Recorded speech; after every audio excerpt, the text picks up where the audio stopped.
And delighted to have with us in this segment Eric Boehlert of Media Matters, who has written a terrific piece on Fox News and their attempts to save the GOP. This is basically, I think the title of it, of his piece should be pronounced properly, "This is how Fox News saved the GOP." And so with us now to talk about that from Media Matters for America is Eric Boehlert. Eric, thanks so much for being with us. Hey, my pleasure. So listen, did I pronounce the title of your piece right? This is how Fox News saved the GOP? You need that little, I like that. I hadn't even thought of that, but I wish I could have signaled that to voters. Right. So you remember in one of his daffy interviews recently, Rupert Murdoch was asked, hasn't the Republican Party actually been hurt by Fox News and the branding, and weren't you supposed to win a bunch of Senate seats last time? And he said, we've absolutely saved, the Republican Party because we gave a voice for conservatives who didn't like liberal CNN.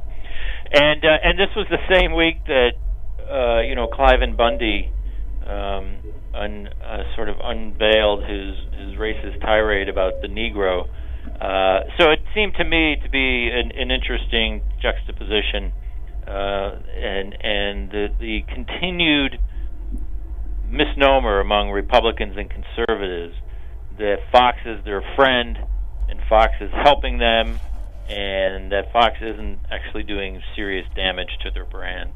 Yeah, and I guess we could take those each as three different issues. I mean, certainly it doesn't seem controversial to suggest that Fox is their friend, but whether it's helping them or doing them damage is a completely different question. It's fascinating, and one of the dimensions, you mentioned Cliven Bundy as a perfect sort of test case for what happens when you over-amplify an extremist message with the wrong messenger and the wrong message. But I guess thinking more long-term over the last few years, do you think Fox just kind of created an echo chamber that amplified the most extreme nature of the GOP and reinforced that wing of it, drove them to outside the bounds of what most people believe? Is that kind of the big picture view of what it might have done? Yeah, I think what's happened is Fox News and the Republican Party are in two different businesses.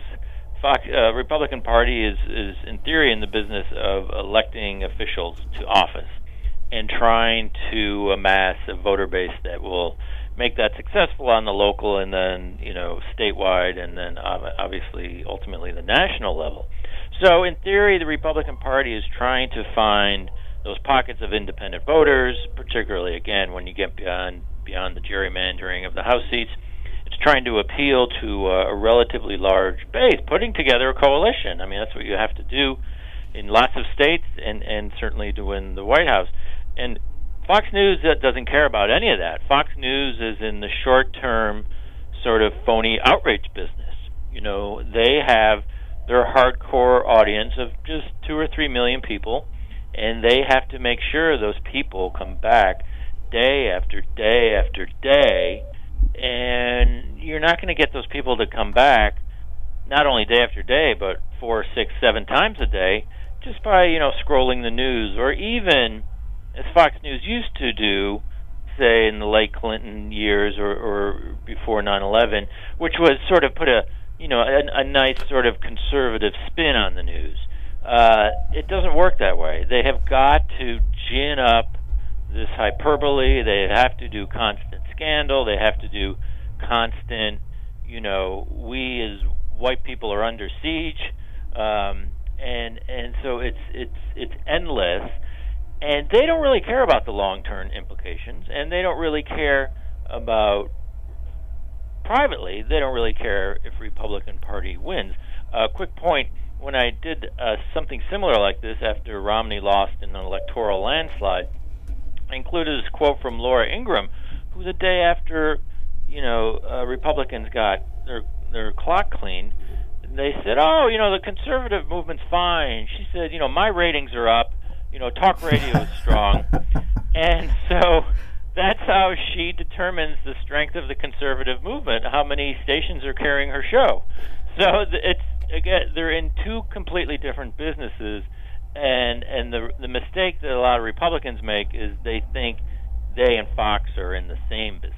Well, let me ask you about that for a second. We're talking with Eric Boehlert from Media Matters for America about Fox News and whether it really saved the GOP. So on the other hand, though, and this is, I wondered about this, you guys at Media Matters have done great reporting, as have others, perhaps not as thoroughly, but about, for example, the fact that Roger Ailes, who is a longtime GOP operative before he went into broadcasting, the memos that would go out with kind of Republican Party talking points, this is what we want our folks on the air to say. So there has been this long, unholy marriage between Fox and the Republican Party establishment. Yeah. What happened? Is that no longer true? Did it break down? What happened is a Democrat won the White House. So when Bush was in the office, and the terror attacks, and so the panic of terror attacks, the color-coded warnings back in 2001, 2002, obviously the invasion of Iraq, all of that was a godsend because they were working hand in hand. They were smearing Democrats as fifth columnists, and if you didn't support the war, you were un-American. And so this was just, they were in complete sync with each other. And then the Bush second term collapsed, and then Obama was elected. So at that point, my theory is, John McCain suffers this, humiliating electoral loss. He and sort of that last group, or kind of that last wave of, serious establishment Republicans, from the Bob Dole school, et cetera, and he and his camp sort of walk off stage. The Republican Party is completely demoralized. Obama's sky-high approval rating, et cetera, et cetera. So there really is no Republican establishment in January, February 2009. And Fox News teams up with the Tea Party, and they say, we'll do it. We will take over the Republican Party. We will be the active opposition of Obama. And the Republican Party, again, which was completely decimated at that point, they just sort of handed over the keys and said, do whatever you want. And the problem is they haven't been able to get the keys back. And it worked out great for a year or two. They immediately went on a full frontal assault on Obama. The midterms did not go well for Democrats. But then between 2010 and 2012, they really needed to. The Republican Party did need to get the keys back because they needed to run a national campaign. They had to appeal to people who didn't think Obama was born on another continent and things like that. But Fox was in control. It was great for ratings, and there was no way they were going to tone it down. Fox had been essentially sponsored the Republican primary season, which, as we recall, was almost a laugh a minute with their revolving door of sort of has-been candidates. And ever since the re-election, that's the tension that's been going back and forth. People like Karl Rove, people who run campaigns, understand that there's no possible way the Republican Party, with its current messaging, can win a national election in this country. So I get the sense of Fox News is kind of reverting to this atavistic state of savage rage and extremism. It's like Lord of the Flies, It is. And so Eric, I think maybe this is your next book. It's a fascinating topic of when the inmates take over the asylum. And it fits perfectly this week, and particularly last days with Benghazi Chapter 19. In Media Matters, we've been documenting all this stuff, but even I, who's been forced to watch a lot of this stuff, the rendering of the garments this week has almost been unmatched in the last 20 months of Benghazi mania. The name call, the spittle really is just coming out the sides of their mouths. And there's something fascinating about this, whipping each other people on the TV set into this frenzy. Right. So, yes, it's definitely on display now. Well, please stay on this story. I always, Eric, I always say about you and the guys who cover right-wing media that, you go spelunking into the dark caves of the human spirit so that we don't have to, and we thank you for it. Eric Boehlert, Media Matters, thanks for coming on the show.